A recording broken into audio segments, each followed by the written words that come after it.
Good morning. It's a beautiful, crisp fall morning, and thanks for joining me on my walk today. Today I'd like to talk to you for a little bit about living for an audience of one. And in particular, I want to talk to you about criticism in your life. You know, if you do anything meaningful with your life, if you have anything meaningful to say, you're going to be criticized. You'll be criticized by a lot of folks, and for a lot of different reasons. Some people will criticize you because they are so busy projecting their own wounds and failures onto your life that it's just easier to judge you than to look at themselves. There will be people who will criticize you because they really don't understand. They don't get what you're saying. They don't have the wherewithal to understand it, to take it in, to assimilate it, and they will be critical. Other people will very fairly and justly criticize you because of things that they're seeing or things that you're saying that don't seem to be in alignment. But the problem is when criticism comes in your life, it's not labeled. It's not labeled as, well, this is fair, this is just, or, you know, this is 75% truth, 25% error, or this is just totally not about you and it's totally about them. And because criticism comes indiscriminately in our life, it is so easy for it to come in and tank our spirit. For many people who are especially sensitive to the opinions of others, criticism feels like a death. I mean, it just really, it hurts. It stays. It's something you find yourself dwelling on. And then there are those who kind of commit the opposite error.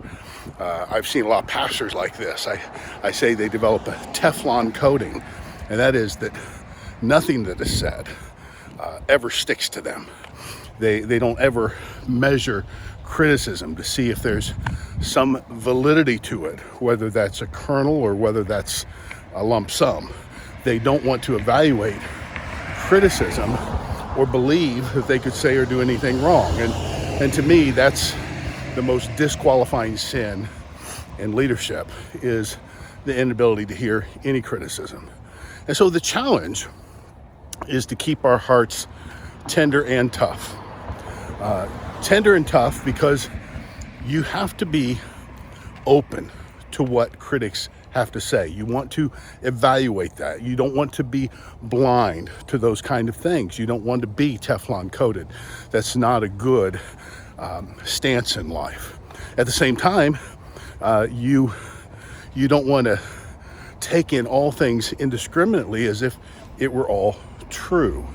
So we listen to criticism, we learn from what we can, and then as best we're able, we let it go. But we're still woundable people. We're still people who can be stung by criticism. We're still people who can hurt and reel and lose sleep over criticism. And this is why it's so important to live for an audience of one. That you know, first and foremost, that what you're doing is to the best of your ability, and with the greatest faith and grace in your life, you're trying to follow the leadership of God himself. And if it's something that God wanted said or done, then you can know that even though others may not understand that, others may not agree with it, you can know that you have lived for an audience of one, that it's his stamp of approval, it's his amen, it's his looking at your life and saying, well done, good and faithful servant. That is the thing that matters most to you. And therefore, you keep criticism in perspective. So God bless you. Can't wait to see you again real soon.